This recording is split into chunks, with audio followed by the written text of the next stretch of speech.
Olá, tudo bem com você? Estamos de volta para a nossa lição de segunda, que é a segunda lição, adorando imagens. Essa lição é muito boa. Bem, mas antes de continuarmos, dê uma pausinha.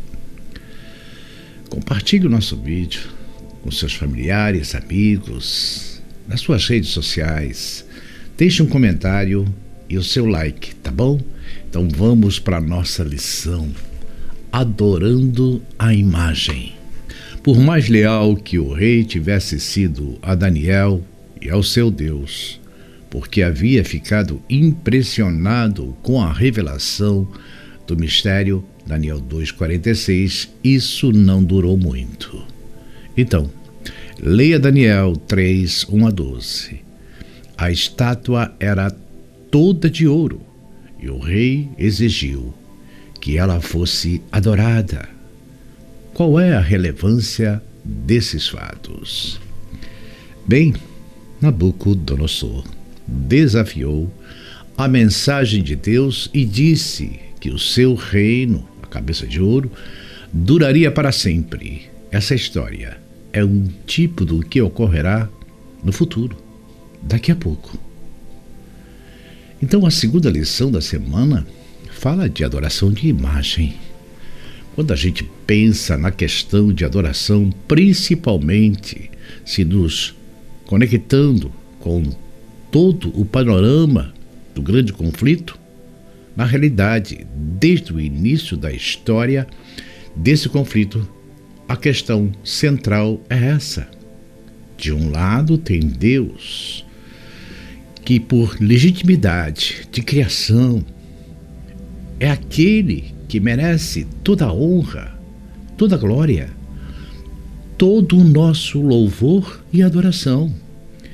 Ele é o Criador, Ele é o soberano. Mas do outro lado tem aquele que com inveja soberba quer a soberania de Deus para si mesmo, e atenção para si, e adoração para si mesmo. Então esse é Lucifer, Satanás ou qualquer outro nome que seja abordado.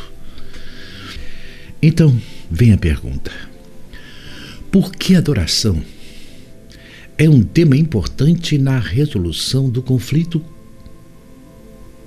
Porque de fato, aquilo que inicia a história do pecado é um convite a desligarmos de Deus e aceitarmos a adoração a Satanás. Em outras palavras, o ponto inicial do pecado e da história da tentação e queda do homem foi proposta por Satanás e fez com que Adão e Eva abandonassem aquilo que Deus determinou, que era a lei, e seguissem um outro tipo de ordenamento, uma nova lei, com outro tipo de autoridade, que era Satanás. Foi o que eles aceitaram. E o resultado? A deterioração da terra, da humanidade. Estamos aqui nessas condições em que nós estamos, que todos conhecemos. O retorno de Deus exige que este processo de decisão seja resolvido, ou seja, Deus convida que voltemos para a casa dele, porque somos seus filhos, debaixo de seus parâmetros, debaixo dos seus critérios, para que o mal seja extinto. O intervalo de tempo que temos vivido da história do pecado e a demonstração dos efeitos de estar sem Deus, todos conhecemos. E ainda que Deus, por amor e misericórdia, continua perto de nós e controlando a história e controlando todas as coisas, porque se Ele tivesse deixado a humanidade sozinha, a humanidade já teria se autodestruído.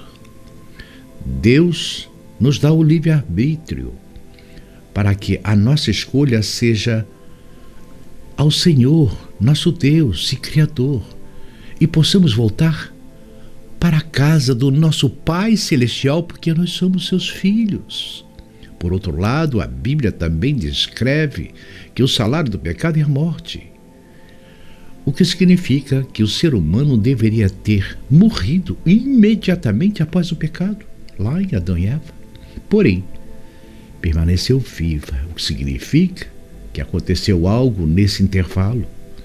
E esse algo é Deus, antecipando esse processo e se oferecendo como sacrifício vivo, em lugar daquele que escolheu de forma errada servir a Satanás. E é exatamente porque Deus morreu por nós antes do processo do pecado, enquanto a escolha de Deus, ainda que o evento da cruz só aconteça 4.000 anos depois. E a razão para isso é observarmos as consequências do mal, entendermos que o mal é realmente o mal e, portanto, termos a opção de escolher voltar para Deus. Essa escolha possível é feita quando, entendendo isso, elegemos Deus como princípio de adoração em nossas vidas. As cenas finais do livro de Apocalipse descrevem isso, assim como as cenas históricas descrevem essa mesma situação. Em Daniel capítulo 3, que é o texto escolhido pelo autor para comparar com Apocalipse 13, traz uma história conhecida, que é a convocação de Nabucodonosor para que todos os seus súditos e príncipes, os sátrapas e todos aqueles que dirigiam seu reino, venham até o lugar onde ele construiu aquela imensa estátua, imitando o sonho que ele teve. Só que agora, uma estátua inteira de ouro, e essa estátua simbolizava a ele mesmo. É um motivo de referência e reconhecimento de todos os seus súditos. Você conhece essa história? 3 jovens ficam de pé após a convocação, para que todos se ajoelhem e adorem e reverenciem aquela grande imagem. Esses jovens são apontados pelos inimigos. O rei se enfurece com o que está vendo, mas percebem quem são e dá uma segunda oportunidade. E a resposta deles, em diretiva ao rei: não adianta tocar de novo, não adianta pedir de novo. Nós adoramos a Deus e reconhecemos a Deus como Deus verdadeiro, o único Deus. Se Deus quiser que a gente morra na consequência desse decreto, seremos lançados na fornalha ardente, então que assim seja. Se Ele quiser que vivamos, Ele interferirá e nós viveremos.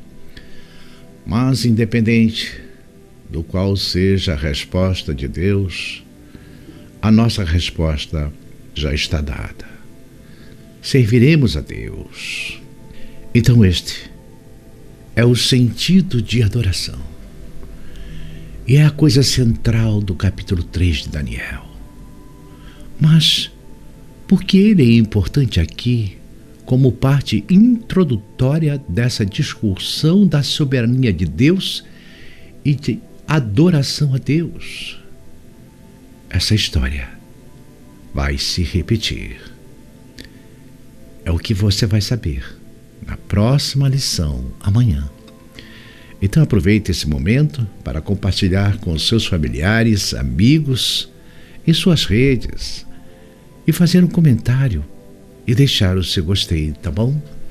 Então até amanhã, se Deus permitir.